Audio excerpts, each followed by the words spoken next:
సృష్టిని మనం గమనిస్తే ఈ సృష్టిని దేవుడు, సృష్టికర్త అయినటువంటి దేవుడు చక్కగా అన్ని విధాలుగా పరిపూర్ణంగా ఈ సృష్టిని సృష్టించినాడు.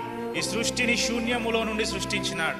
Creation created by God out of nothing అనగా శూన్యములో గాఢంధకారముల నుండి దేవుడు ఈ సృష్టిని చక్కగా సృష్టించినాడు.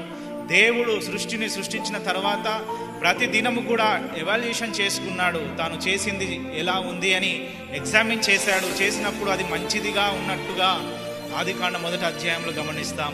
6 రోజులు తాను చేసినదంతా కూడా పరీక్షించినప్పుడు అది మంచిగా ఉన్నట్లుగా దేవుడు మంచిది అని గమనించాడు. 7వ రోజు మరి బహు మంచిది అనగా చాలా మంచిది అని 7వసారి అన్నట్లుగా మనం గమనిస్తాం.